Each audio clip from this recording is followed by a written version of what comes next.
Bom, agora nós vamos falar sobre o tratamento de exceções, que também está relacionado aí com essa parte de erros e comportamentos inesperados do teu código, só que nesse caso das exceções, elas foram feitas para permitir o tratamento, ou seja, o seu programa não vai fechar. Você vai encontrar um erro e vai tratar esse erro. Então está aí, uma exceção é um sinal de erro que um método emite, então uma exceção ela é emitida aí pelos métodos, né? E eles fazem isso quando alguma restrição aí foi violada, quando alguma condição que você fez no teu código resultou lá num comportamento inesperado. E as exceções elas acontecem em tempo de execução, ou seja, o compilador não tem muito a ver com isso. Enquanto o programa está executando, as exceções elas são verificadas e podem ser eventualmente tratadas. Bom, só um pouquinho de nomenclatura. Quando uma exceção ocorre, nós dizemos aí que a exceção ela foi disparada, porque um método ele vai disparar aquela exceção. Em seguida, você pode capturar essa exceção que foi disparada, e uma vez capturada, você pode tratar essa exceção. Então, esses são os nomes aí que a gente usa no tratamento aí de exceções. Você já está programando em Java há algum tempo? Provavelmente você já se deparou com algumas exceções, como por exemplo a reIndex out of bounds exception, que é uma exceção que acontece quando você tenta acessar um vetor fora dos limites daquele vetor. E essas exceções, como eu falei, elas são disparadas por métodos. E você também pode disparar essas exceções, ou seja, você também pode criar um método que dispara uma determinada exceção caso você encontre aí algum valor inválido, por exemplo, dentro do teu método. E o interessante é que as exceções elas servem aí como uma forma alternativa a alguns métodos que você deve ter utilizado em C, por exemplo, para retornar algum valor que indique algum erro, caso alguma coisa tenha acontecido. Então, por exemplo, você pode ter criado em AED1, por exemplo, alguma função que deveria retornar um valor inteiro positivo, você pode retornar um valor negativo, indicando que algo inesperado aconteceu. E dependendo do valor negativo que aquela função retorna, ele indica qual foi o erro que aconteceu na tua função.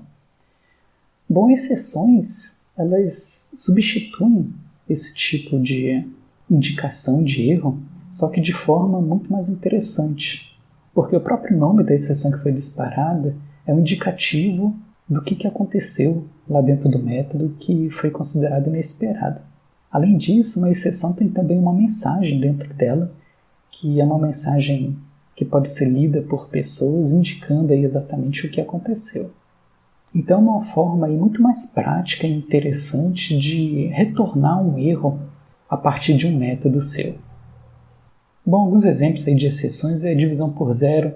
Como eu falei aí, acessar um elemento fora dos limites do vetor, ao invés de outras linguagens como C, que o teu programa provavelmente iria fechar, em Java ele te dá essa opção aí de tratar essa exceção antes do teu programa fechar e impedir, inclusive, que ele seja fechado. Ou seja, as exceções eles resultam aí em programas mais robustos que não ficam fechando por qualquer motivo. Em Java, as exceções elas são implementadas como uma classe. Toda exceção é um objeto de uma classe. Ou seja, quando uma exceção é disparada, um objeto daquela classe é criado e esse objeto que é passado indicando aí a exceção que ocorreu. Essas classes elas são conhecidas aí como classes de exceção e todas as classes de exceção elas são uma subclasse de uma classe em Java chamada throwable.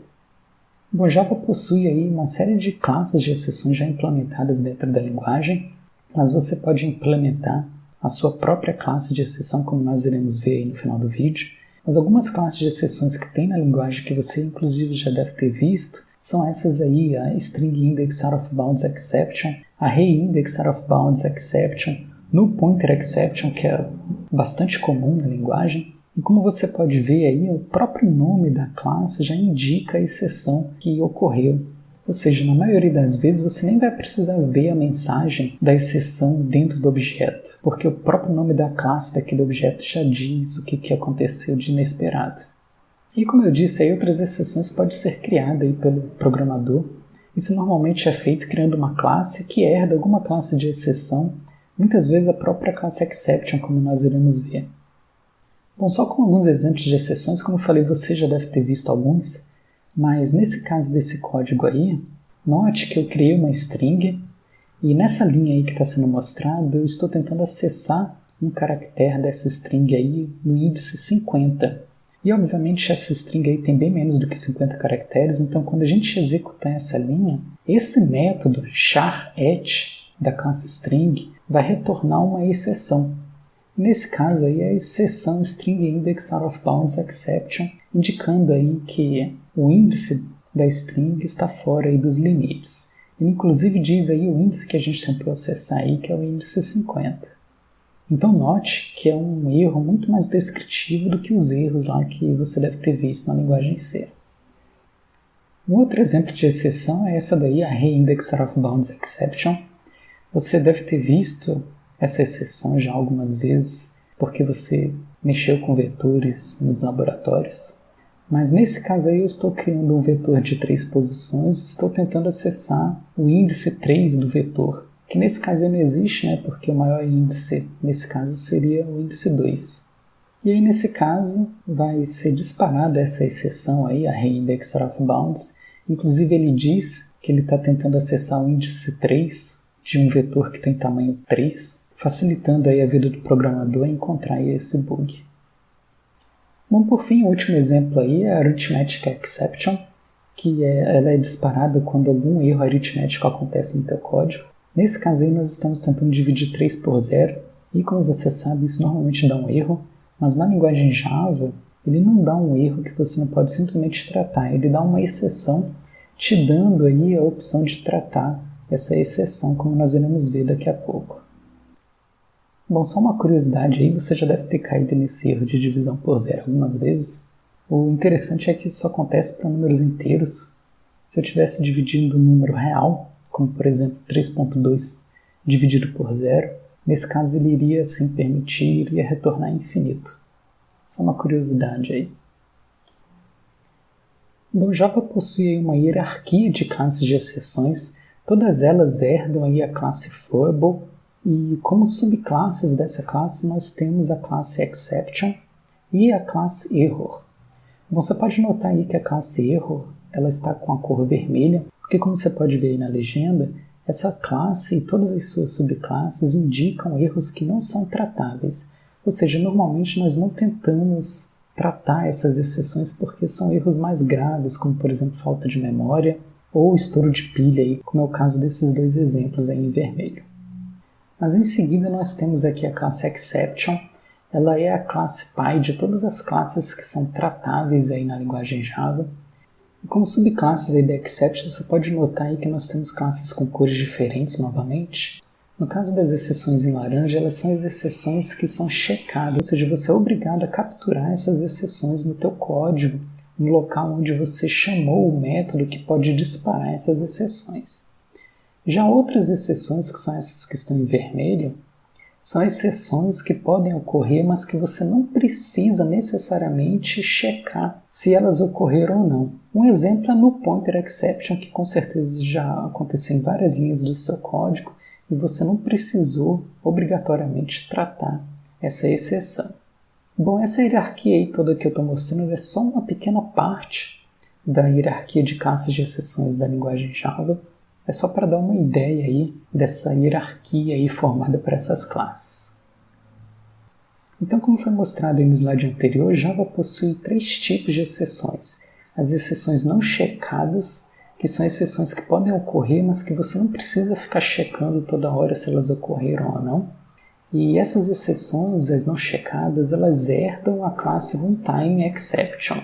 Outro tipo são as exceções checadas, em que nesse caso o programador é obrigado a verificar se aquela exceção ocorreu e tratar essas exceções. Se você não fizer isso, um erro de compilação vai ser gerado, ou seja, o seu código nem vai compilar. E nesse caso as exceções checadas são as exceções que herdam a classe exception, mas que não herdam a runtime exception, mostrada lá no slide anterior. E por fim nós temos as exceções aí que são os erros, que são erros tão graves aí que nem devem ser tratados no teu código. Bom, vamos ver então como nós tratamos exceções em Java. Então, tratar uma exceção é indicar que uma parte do teu código pode gerar uma exceção, ou seja, tem métodos lá dentro, e esses métodos eles podem disparar uma determinada exceção. Isso é feito aí através da palavra reservada try, e em seguida nós implementamos um bloco de código que trate aquela exceção caso ela ocorra. Isso é feito aí através da palavra reservada catch. Bom, esse tratamento de exceção, como nós falamos, ele é obrigatório no caso das exceções checadas e opcional no caso das exceções não checadas. Bom, então essa aí é a sintaxe do tratamento de exceção em Java. Note aí o try. Dentro do try vai ter um bloco de instruções ou comandos que podem gerar exceções. Em seguida, nós temos um ou mais catches. Cada catch desse vai tratar alguma exceção que pode ter sido disparada lá no try. E por último, nós temos um bloco opcional, que é o bloco finally. Esse bloco é um conjunto de comandos que vai ser sempre executado se deu ou não exceções lá no bloco try. Bom, então vamos ver a sequência de execuções aí quando o seu programa não gera nenhuma exceção. Ou seja, uma execução normal é a execução esperada do teu código. Então o teu programa está executando, numa determinada parte do teu programa você incluiu esse tratamento de exceção, e ele vai começar executando no início aí do bloco try, e esse bloco pode ter vários comandos, tá? E como nenhuma exceção ocorreu, quando ele terminar de executar esse bloco try, ele vai pular diretamente para o finally. Por quê? Porque nenhuma exceção ocorreu, então nenhum tratamento de exceção vai ser necessário. E como nós falamos no slide anterior, o finally ele sempre é executado. Depois que ele terminar de executar o finally, ele continua a execução normal do teu código. Agora nós vamos ver a sequência de comandos quando alguma exceção ocorre na execução do bloco try. Nesse caso, nós vamos usar como exemplo aí a classe outro tipo de exceção, ou seja, essa exceção que ocorreu dentro do try. Então, seu programa vai estar executando, quando ele encontrar aí o tratamento de exceção, ele vai começar a executar aí o bloco try, e como nós falamos, dentro do try, um dos métodos executados disparou aí uma exceção da classe outro tipo de exceção. Então, o que vai acontecer é que a execução do teu código vai pular para o catch que trata esse tipo de exceção, que é o que está sendo mostrado aí. Então, os comandos dentro desse catch serão executados de forma a colocar o teu programa em algum estado válido, ou seja, resolvendo o problema causado pela exceção que ocorreu. Depois que você tratar essa exceção, o finally vai ser executado e depois do finally, o seu programa segue normalmente. Bom, então assim que as exceções são tratadas na linguagem Java. Bom, só algumas regras de sintaxe. O try ele vai marcar aí o início do tratamento de exceção, e um try ele é obrigatoriamente seguido de 0 ou mais catches. Você não é realmente obrigado a ter um catch lá. E no caso do bloco finally, ele é opcional, você não precisa ter o bloco finally. Entretanto, você precisa ter um dos dois depois do try. Você não pode ter nenhum catch nem um finally. Você pode ter o try seguido de um finally, ou try seguido de um catch, que é o mais comum, ou o que é bastante comum também, um try seguido de catch e seguido de finally, que é o que nós fizemos nos exemplos anteriores. E como eu falei, o bloco finally ele sempre é executado. E a principal ideia desse bloco é você liberar recursos que foram alocados dentro do try, como por exemplo fechar um arquivo. Bom, só para exemplificar um pouquinho mais o tratamento de exceções e ver se você entendeu bem o conteúdo, considere aí esse primeiro exemplo. Nesse exemplo, eu estou criando aí uma variável chamada vet, ele vai ser um vetor de inteiros, e dentro do try tem esse for aí para inicializar todos os elementos do vetor para 0. Mas se você olhar com cuidado, eu estou acessando os índices de 0 a 3, ou seja, vai ter uma exceção aí de acesso fora dos limites do vetor. Dê uma pausa no vídeo e tente adivinhar aí qual vai ser a saída desse programa. Bom, nós já identificamos que o que vai acontecer aí é aquela exceção, né, a reindexar of bounds. Então essa linha aí, erro no vetor, ela vai ser sim impressa na tela. Agora, se você lembra daquela hierarquia de classes de exceções que eu mostrei, você deve ter visto que a reIndexOfBounds é uma subclasse da classe Exception, ou seja, ela está abaixo da hierarquia de classes da Exception, ou seja, a reIndexOfBounds ela é também uma Exception. Então a grande pergunta é, se ele também é uma exceção, esse catch aqui ele vai ser executado? Bom, no Java apenas um tratamento de exceção é executado. Então, como esse cara aqui já executou, esse de baixo não vai ser executado. Ou seja, ele vai pular no final desse catch aqui até o final do tratamento de exceção aqui e vai continuar com o teu programa normalmente. Por quê? Porque o seu programa ele tratou a exceção a reIndexOfBounds, ou seja, ele não vai mais fechar. Como essa exceção foi tratada, o seu programa ele vai continuar executando normalmente depois do tratamento de exceção. O seu programa ele só fecha se você não tratar a exceção que foi disparada. Como nesse caso nós estamos tratando, o seu programa não vai fechar mais e não vai dar mais nenhum erro. Ou seja, a saída dele vai ser erro no vetor, que é esse tratamento de exceção que foi feito, e seguido de fim do programa, que é a continuação normal do teu programa. Vamos para um segundo exemplo, então. Agora, eu inverti esses dois tratamentos de exceções.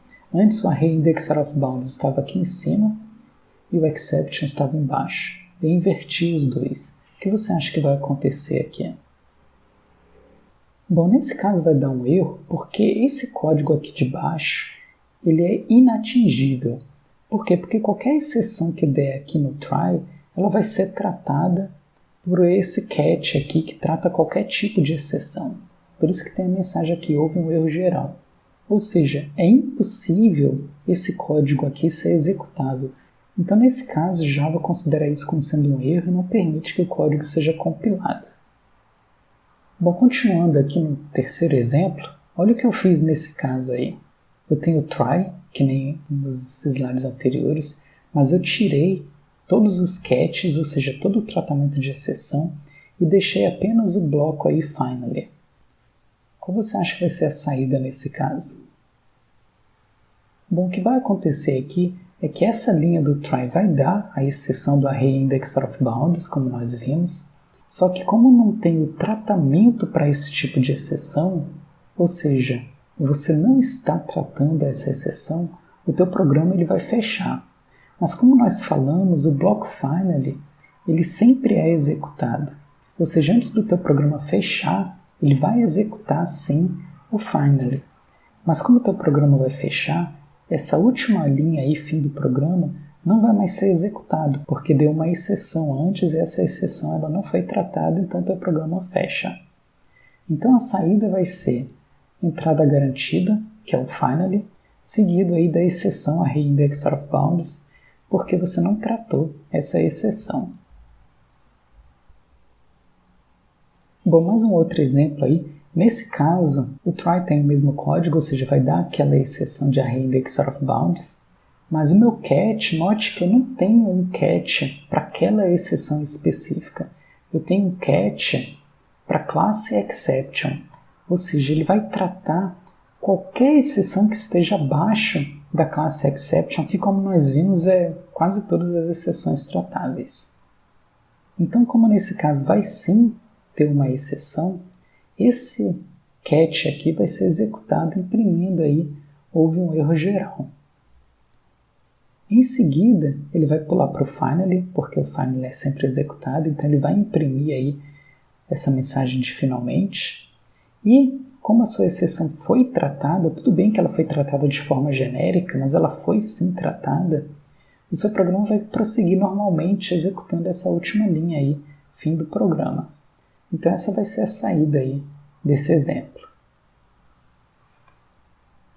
Bom, esse exemplo é igual ao anterior, mas eu incluí um return aí no final do catch. Qual você acha que vai ser a saída nesse caso? Bom, vamos analisar aqui. A gente sabe que vai ter a exceção. Esse catch aqui vai capturar e tratar essa exceção, então esse houve um erro geral com certeza vai ser executado. E a grande pergunta aqui é se o finally vai ser executado. Bom, como eu já falei algumas vezes antes, o finally ele é sempre executado. Então o que vai acontecer é que esse finally vai sim ser executado, ou seja, essa mensagem vai ser impressa na tela, mas como você retornou aqui no catch, tem esse comando return, ele vai finalizar esse método, ou seja, essa última linha aqui ela não vai ser mais executada. Isso não é muito comum, tá? Mas é perfeitamente possível. Você pode retornar algum valor do teu método caso uma determinada exceção aí seja encontrada. Bom, por fim, nós temos esse último exemplo aí. O try permanece igual, mas note que em vez de ter aqui a classe exception, eu estou tratando apenas a classe arithmetic exception. Ou seja, eu não estou tratando a exceção que vai ser disparada aqui, que é aquela array indexer of bounds. O que vai acontecer nesse caso? Bom, vamos rastrear esse código. A gente sabe que a exceção que vai acontecer. Então, o Java ele vai procurar por algum catch que seja capaz de tratar aquela exceção.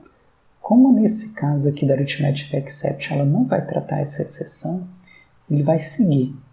Como não tem mais nenhum catch aqui, o que vai acontecer é que essa exceção que foi disparada ela não foi tratada. Então vai ter um comportamento parecido com aquele exemplo que não tinha nenhum catch. Ou seja, ele vai sim executar o finally, essa mensagem aqui vai ser impressa, mas como a sua exceção não foi tratada, o seu programa ele vai fechar depois do finally. Então essa última linha ela não vai sair na tela e vai aparecer aí a exceção de array indexer of bounds porque ela não foi tratada. Bom, o que eu mostrei até o momento foi como tratar as exceções que os métodos podem disparar. Agora eu vou ensinar como criar um método que pode disparar uma exceção e como fazer esse método disparar essa exceção.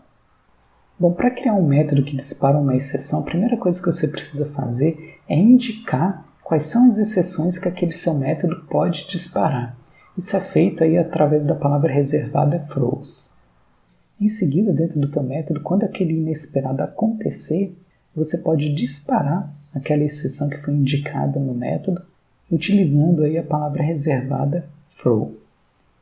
Bom, nesse exemplo eu estou criando esse método abrir e eu estou indicando que esse método ele pode disparar as exceções no pointer exception e IOException.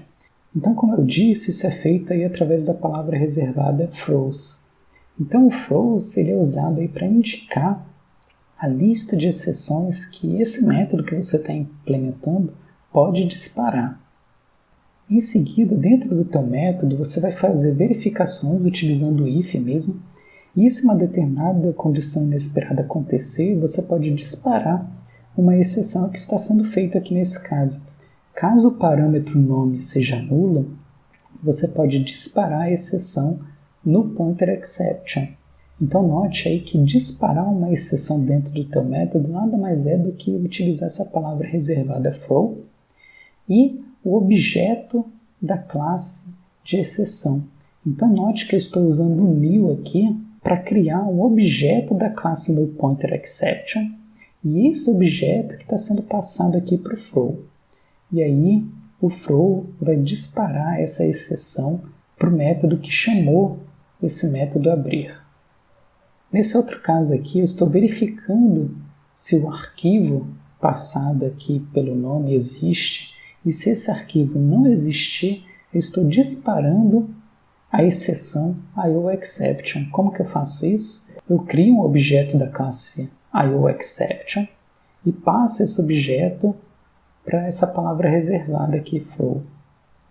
Então é assim que a gente dispara uma exceção dentro dos nossos métodos. Bom, nesse código de baixo eu estou executando aquele método abrir. E você pode notar que eu não coloquei esse código dentro do try, ou seja, eu não estou tratando a exceção. Só que o problema é que apesar do null pointer exception ser uma exceção não checada, ou seja, não é obrigatório tratar essa exceção, o IOException não é esse caso, ou seja, o IOException é uma exceção que tem que ser obrigatoriamente tratada. Como nesse caso eu não estou tratando essa exceção, vai dar um erro de compilação como mostrado aí embaixo, dizendo que a exceção IOException ela obrigatoriamente tem que ser tratada. como que você resolve isso? Colocando esse método abrir dentro de um try, como mostra esse exemplo agora. Então note que o método abrir agora está dentro de um try e tem um catch para a exceção IOException. Nesse caso, como nós estamos tratando essa exceção, esse código ele vai sim ser compilado. E quando eu executar isso, passando o nome de arquivo inválido aí, ele vai imprimir aí a mensagem arquivo não encontrado, que é a mensagem que foi impressa aqui no tratamento da exceção. Bom, então até o momento eu já ensinei como tratar uma exceção, como criar um método que dispara uma exceção, e para finalizar esse vídeo nós vamos falar como criar uma classe de exceção nova para ser usada aí no teu programa. Bom, como eu falei, uma exceção ela é uma classe, então criar uma exceção nova nada mais é do que criar uma nova classe de exceção. De preferência, essa classe de exceção nova ela deve herdar alguma classe de exceção já existente na linguagem Java, ou uma classe de exceção anterior que você criou, ou em último caso ela tem que herdar aí a classe exception. Feito isso, ela pode ser disparada aí como qualquer outra exceção. Então está aqui um exemplo de classe de exceção. Eu estou criando a exceção arquivo texto não encontrado exception. E note que ela herda a classe FileNotFoundException, que é uma classe de exceção já existente na linguagem Java. Foi por isso que eu precisei importar ela aqui em cima, porque ela pertence a esse pacote java.io. Em geral, essas classes têm esse atributo serial version e o ID, e em seguida tem os construtores. Nesse caso aqui é um construtor sem parâmetro, em que eu executo aqui o construtor de baixo, passando a mensagem arquivo texto não encontrado. Isso aqui vai ser a mensagem que vai estar dentro do objeto de exceção. E ela vai executar esse construtor aqui de baixo, que recebe uma string como parâmetro, e executa o super, passando essa string aí como parâmetro, ou seja, ele vai executar o construtor da classe Py, que é essa classe aqui, FileNotFoundException. Então tá aí, como você pode ver, é uma classe extremamente simples, tem basicamente esses dois construtores, e as classes de exceções são assim, todas as classes de exceções são classes bem pequenas, que na maioria das vezes só tem mesmo os construtores dela. Só como um exemplo, eu estou mostrando aqui o código-fonte da classe NoPointerException, que eu não tenho dúvida nenhuma que você já viu bastante vezes. E como você pode ver, é uma classe relativamente simples. Ela tem o nome dela, NoPointerException. Ela herda a classe RuntimeException, ou seja, ela é uma exceção que não precisa ser checada. Tem aquele serial version e tem os dois construtores que nós mostramos no slide anterior. No caso dessa classe, ela tem mais um ou dois métodos aqui embaixo que eu tirei daqui, mas como você pode ver é uma classe muito pequena também. E além disso, como você pode ver, não tem nada de especial com essa classe. Ela é uma classe como qualquer outra na linguagem Java. Bom, o tratamento de exceção é basicamente isso. Eu imagino que se você nunca programou com tratamento de exceção antes, você não deve ter decorado muitas coisas, mas nesse próximo laboratório que está disponível lá no Colab Web, você vai ter a oportunidade para praticar isso. E nesse laboratório eu peço para vocês criarem várias classes de exceção, e a principal dica que eu dou é voltar para esse slide que está aparecendo agora, é o penúltimo slide aí do arquivo, porque é basicamente isso que você vai fazer nas várias classes de exceções que eu peço para vocês criarem lá no laboratório. Então podem se basear um pouco nessa classe aí no slide. Você só não vai precisar herdar essa classe aqui em específico. Se você quiser, você pode herdar diretamente a classe exception, não precisa ser essa classe mais específica aqui. Bom, então é isso. Nessa parte do curso nós vimos aí esses dois recursos que a linguagem Java tem, que são as asserções e o tratamento de exceções. Ambos aí são capazes de deixar o seu programa mais robusto, com menos bugs, e no caso dos tratamentos de exceções, dá essa oportunidade aí de tratar esses erros sem necessariamente o seu programa fechar.